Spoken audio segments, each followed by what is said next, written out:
Welcome to Inside View. I'm your host, Joel Metzger, and joining me on the show today is Congressman Tom McClintock, who represents California's 4th Congressional District. Tom, welcome. Thank you, Joel. Thanks for having me back. Well, it's really a pleasure to have you on the show, and I know that your constituents appreciate that you do make time to come out even to the smaller communities like Calaveras County and touch base with us. So thanks for making that a priority. Well, listen, I appreciate the folks coming out and talking to me. I remind people, I don't know stuff unless people tell me, and I get more input from these town hall meetings than any other source of information that I have. Well, and that's the way it should work, right? The grassroots and all the way up to the top. And I know that you're working on a very national stage. If we could you just introduce yourself to those who may be tuning into this and don't know who you are and how you got to where you are today? Well, I represent the 4th District of California, which is by all measures the most beautiful district in the country. We start at Truckee, take in Lake Tahoe, move through the Sierra, take in Yosemite Valley, and end up at Kings Canyon in Fresno County. So it's a big chunk of territory. And I've been involved in the fight for smaller government for a very long time. I spent 22 years in the state legislature. This is my 7th year in Congress. The good news is I think the country is finally starting to turn back toward those uniquely American founding principles of individual liberty and constitutionally limited government that built this country. That's been the central motivation for me throughout my years in public policy and in politics, and I'm starting to sense that the public's coming back. And what are the main signs that you see which tell you that we're moving back in those directions? Well, first of all, a profound political shift taking place across the country. There are now larger Republican majorities in the House and the Senate than we've had at any time since 1928. More Republican governors and state legislatures than at any time since 1920. This is not a minor shift in public opinion. The American people have had an up-close and personal view of socialism. They've now lived with it for approaching a decade, and they're beginning to realize that it's not all it's cracked up to be, and that American principles of free enterprise and individual responsibility are the path to prosperity. Would you just educate our viewers today a little bit on what it is that you have the ability to do in your position? You're coming from California as a representative, but you're working on the national stage. How much control do you have over California issues, or are you really more focused on? Oh, none, and that's the beauty of federalism. The states are left alone to take care of all of the domestic issues that affect the states. The federal government is supposed to be one of very clearly enumerated powers. Those powers enumerated to Congress in the first article of our Constitution. The states are supposed to be free to experiment, to try new ideas, and allow the rest of us to learn from their experience. The federal government is actually supposed to have a fairly limited role in domestic policy. Its principal responsibility is over the federal lands, over matters of federal interest, and over national security. We've certainly drifted far away from those principles over the last few decades, but again, I'm sensing people are starting to say enough is enough. We want our Constitution back. We want it all back, and that includes the prerogatives of the states to act according to the best judgment of their citizens without interference by the federal government. So good to know that when people have a state issue specifically, they might want to talk to their assemblyman or senator from the state instead of necessarily you. But you also are involved in wide sweeping policy that can affect this state. And I know that you've been keeping a close eye on some of those things.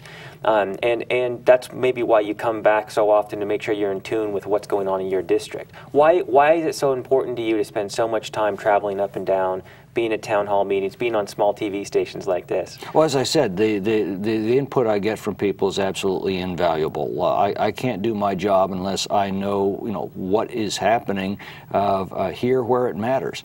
The nice thing about this district is people aren't shy about telling you. I've often said, if you go back to your district every week and hold at least one public meeting there's not a lot of trouble you can get into in Congress because the district won't let you. You start screwing up, people let you know straight off. So we've had huge turnouts at our town hall meetings, and not to mention tremendous participation in the district conference calls that I hold when we're back in session in Washington. And as I said, the information and input that I receive is absolutely invaluable to me, and I'm very grateful for everybody who takes the time away from their family, away from their businesses, to come out and talk. There are some really big challenges that California is facing, and one of the forefront challenges that's on many people's minds is the California drought and the water crisis that's associated with that. Could you speak to why are we in this drought, and could we have made decisions in the past that could have put us in a very different situation than what we're currently facing? Of course. You know, droughts are nature's fault. They happen. This is a particularly severe one. But we all know that there are wet years and dry years, so droughts are nature's fault. Water shortages, though, that's a different matter. Water shortages are our fault. Water shortages are a choice that we made a generation ago when we stopped building dams and water projects. We have not built a major reservoir in this state since the new Malones was completed in 1979. Meanwhile, the population of our state has nearly doubled. You know, I remind folks, everyone thinks that the Colorado's the great river in the West. Sacramento's got more water. The difference is we store 70 million acre feet on the Colorado, only 10 million acre feet on the Sacramento. We lose most of that to the ocean every year. So we're not going to solve our water shortage until we start building more dams. And we're not going to build more dams until we overhaul the radical environmental regulations that are making their construction cost prohibitive. Just one example, the little town of Forest Hill is in my district in Placer County. They get their water from a small reservoir called the Sugar Pine Lake. It's created by a small dam there. It was originally built with an 18-foot spillway, but no spillway gate. They didn't need the extra capacity at the time. They do now. So the town went out and priced, what is it going to cost to add this spillway gate? And the answer was about $2 million for the gate.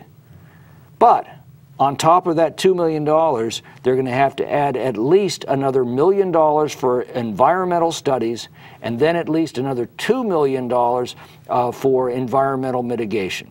So this $2 million project that was a heavy lift for this little community, but was doable, became a $5 million cost-prohibitive boondoggle. That's what's holding up the Shasta Dam. Shasta was built to 600 feet in the 1940s. It's designed to be 800 feet. Adding the final stage to Shasta would produce another 9 million acre feet of storage, enough to almost double storage capacity on the entire Sacramento system. But that's been stalled now for more than 30 years over studies not to raise it the 200 feet it was designed to be raised, but to raise it by less than 20 feet. This is the insanity of our public policy, and it is at the root cause of our water shortages.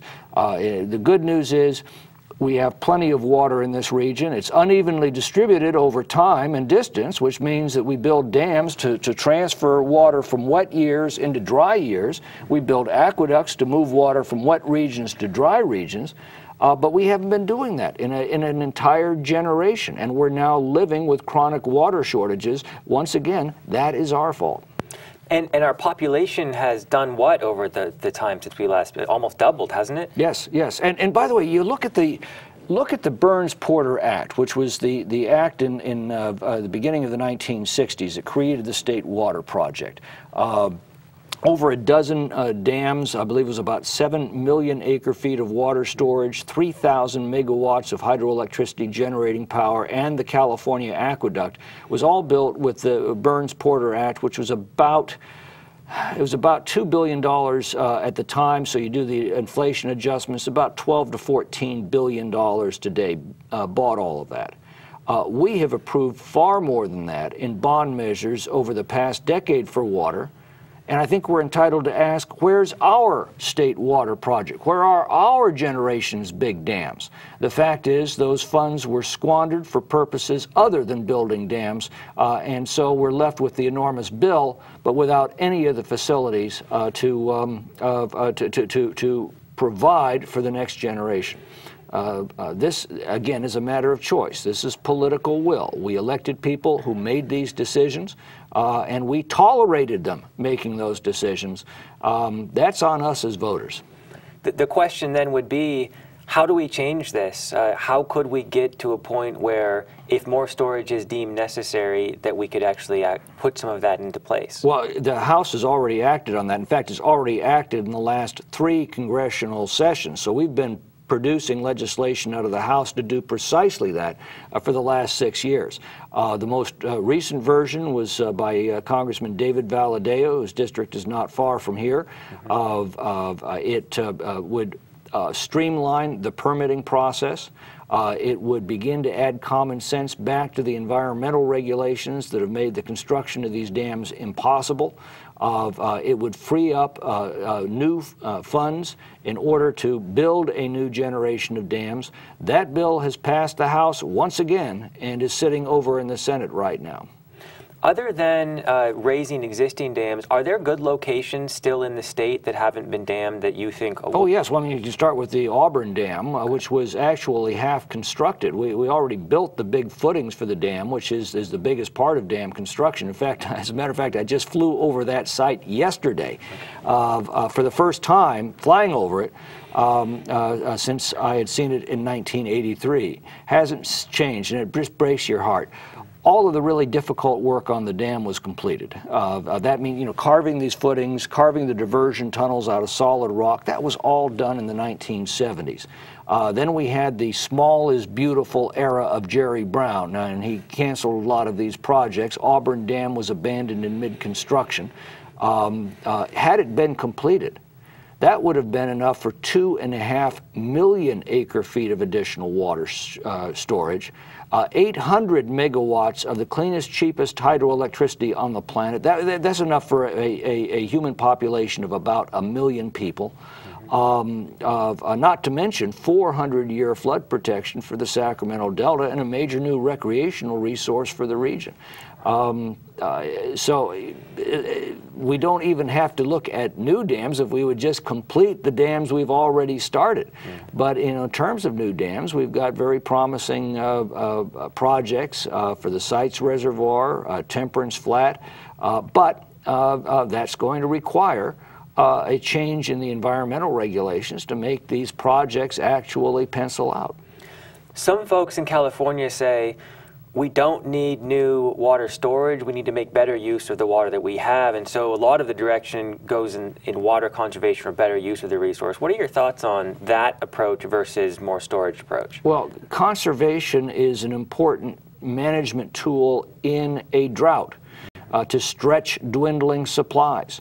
But it does not create new supply. What conservation does is to manage a shortage. It does not address the shortage by new supply, and that is the fallacy of the environmental left. They have sold this for many years now. Oh, we don't need to build new water projects. All we need to do is conserve. Their vision of the future is one in which families have got to scrimp and save every drop of water in their parched homes, where businesses go elsewhere because they can't get water in California. That is the future under the environmental left. Our Natural Resources Committee has set a new vision, one of abundance, one of a state where people can enjoy green lawns and cheap hydroelectricity to cool their homes in the summer and heat their homes in the winter. One in which you have a state with a vibrant agricultural economy and a cornucopia of goods for the people. That was the purpose of the Bureau of Reclamation originally. It has veered far from its purpose. We're trying to get it back to that simple, objective, in both water and power policy that can be summed up in a word: abundance. Congress, you said, has been putting forth bills which kind of address some of these issues, but there's still the state of California, and there's maybe a different view of how things should be in this state. Do you think it's realistic that with California continuing to be generally Democratic and left-leaning, that any of these projects could move forward, even with support from Congress? Well, these are federal water projects, so they will move forward with or without Jerry Brown. But you're right, that is a big problem. The only hope I can offer in that respect is that California hasn't been struck down by some mysterious act of God. I mean, if you look at the fact we've had an unprecedented out-migration of domestic population. 3 million more people have moved out of California than have moved in the last 10 years. The only reason our population isn't plummeting is because of foreign immigration, most of that illegal, and indigenous population growth. But the flow of people out to states like Nevada and Arizona has been enormous. And I often observe, you look at this beautiful state of ours with everything we have. We have the most equitable climate in the entire North American continent. We have the most bountiful natural resources anywhere in the continental United States. We're on the Pacific Rim, literally positioned to dominate world trade for a century to come. And yet people are finding a better future out in the middle of the Arizona and Nevada deserts. No act of God could do such damage to our state as to make California a less desirable place to live than the middle of the Nevada nuclear test range. Yeah. Only acts of government can create that much damage, and they have, and people are now voting with their feet. Let's talk Lake Tulloch, the last topic of the drought. We have a reservoir which has been threatened to be drawn down, and a big part of that is temperature of water and the protection of fish that are endangered. I know you even came out to a town hall meeting to address these issues, but many in our community are really looking at it as fish versus humans in some way if they really want to break it down. And by the way, the real tragedy is we're not even helping the fish. You know, biologists pointed out to me, no salmon in its right mind enters a river in a drought. The water's too warm, there's not enough of it. When you do these massive pulse flows, you're not doing the salmon any favors. You're tricking them into entering waters that normally their common sense would tell them to stay out of, and it doesn't end well for them. On this last binge of environmental releases, 30,000 acre-feet was released out of New Melones in April to benefit the offspring of 29 steelhead trout. Now that's not an estimate, that's the actual count of the National Fish and Wildlife Service that ordered these releases. 29 fish. 30,000 acre-feet of water is enough to meet the annual residential needs of a human population of 300,000. So, worst drought, hydrologists are telling us, could be the worst drought in the last 1,200 years. I mean, this is not a minor occurrence. We have precious little water remaining behind our dams. You have a choice between meeting the needs of 300,000 human beings or 29 fish. Guess who won that? It's absurd. And we are allowing this to happen because this is a government that is supposed to be working for us, and yet we have elected people who are making these absolutely asinine decisions. So the outrage of people, particularly, when the government is threatening people with massive fines if they take too long in the shower, is telling them they've got to let their lawns go brown, they've got to let their shrubs and trees die, and at the same time treats our remaining water resources so recklessly. I think the government loses all moral authority over this issue. So then the question is, the irrigation districts have said publicly, we don't really want to fight these regulations because we feel it's a losing battle. We don't necessarily agree with them, but we have to make these releases. We are mandated to. So it seems like that needs to be changed on a higher level if the irrigation districts aren't even willing to fight some of these things. So where would this change? Who would reevaluate these policies? Well, more and more irrigation districts are standing up and saying this is nonsense. But most importantly, I think that the people are starting to focus on this. I was warning about this a year ago, and they were doing these massive pulse flows last year. We were in the third year of a major drought. And I was expecting that we would see a firestorm of protest, and nothing happened. And it began to dawn on me, people don't believe me. This doesn't pass the smell test. No government in its right mind would release billions of gallons of water to try to adjust river temperatures to make the fish more comfortable when the human population was in danger of running out of water. People didn't believe it, and I can't say that I blame them. But when they threatened to drain Lake Tulloch, then it became real, and I think we saw a huge awakening, not just in Calaveras County, but throughout this region, as people looked at that and said, my God, they are doing this, and here is the result. We may run out of water before the end of the year. Now, the good news is long-range forecasts are there's a building El Nino. Some of these forecasts before produced record rainstorms. Others have produced nothing, so we don't know.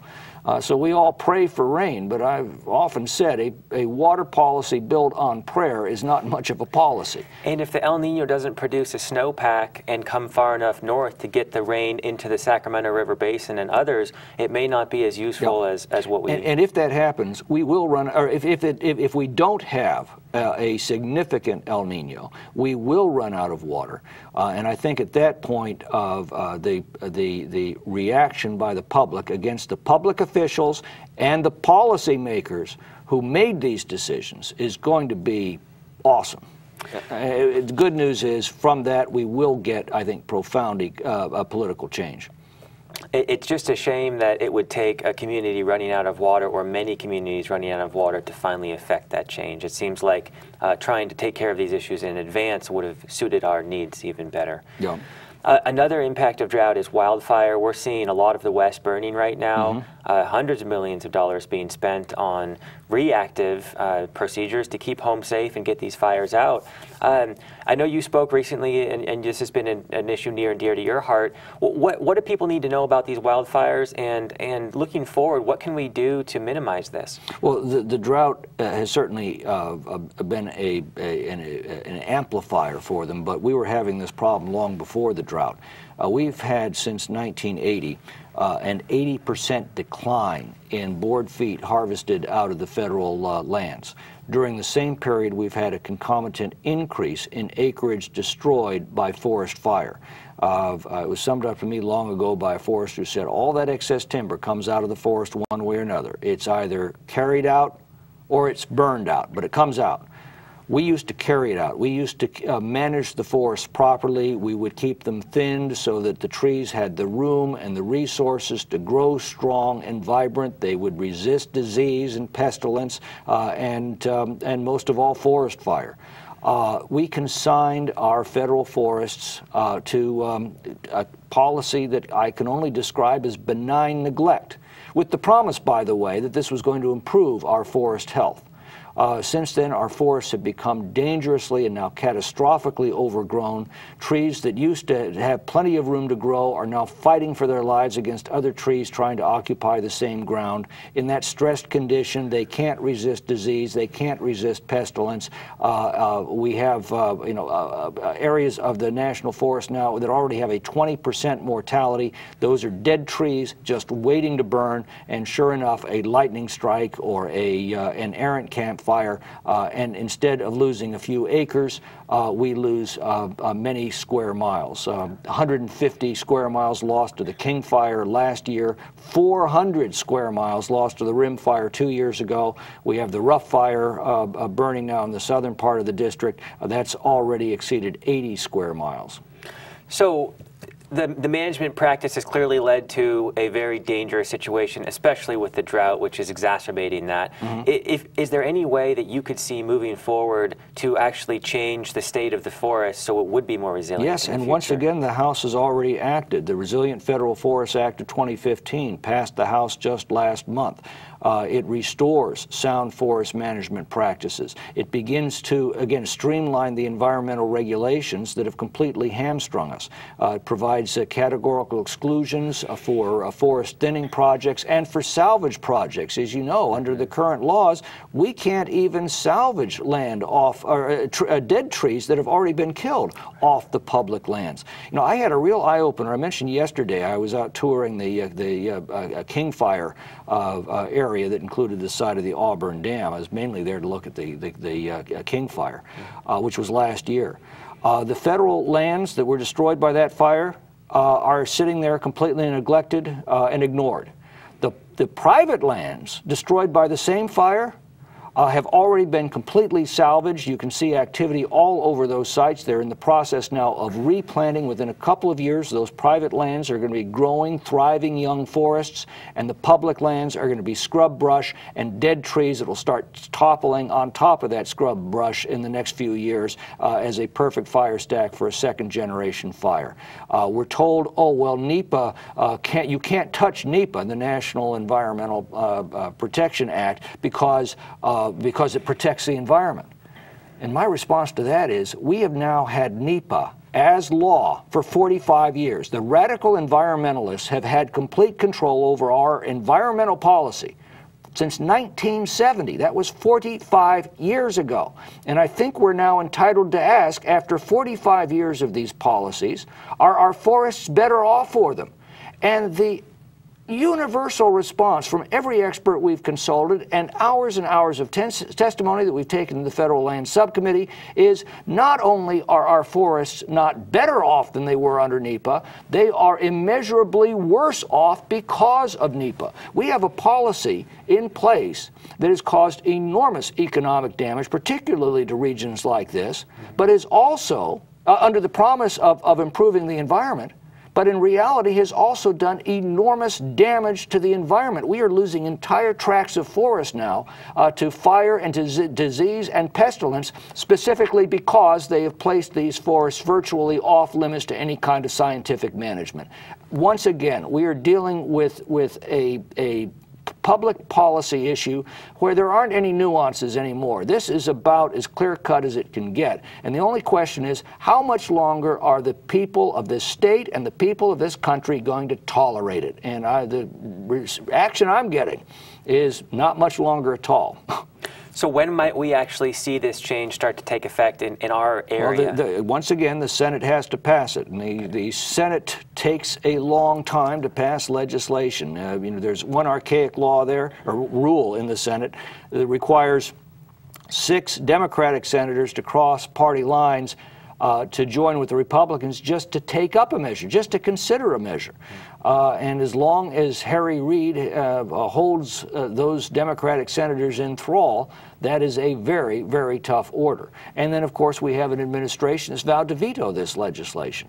But once again, you know, we get the government we vote for. We're absolutely guaranteed in a democracy we get the government we vote for. If it turns out to be a government we don't like, that's just nature's way of warning us to be a little more careful about the votes we cast. And as we look back on these 45 years of environmental folly that has not only did enormous harm to our economy, but also to the very environment they promised to protect, we realize how important change is and how important these votes that we cast in every election are. And we're going to continue this conversation. We're lucky to have you for one more show, we're hoping here. Great. And we'll get into some more issues. Thank you for joining us on this first show, and thanks for making the time to come out to Calaveras. You're very welcome, Joel. Thanks for having me. And thank you for joining me on this edition of Inside View. I'm your host, Joel Metzger, and I hope you join me next time.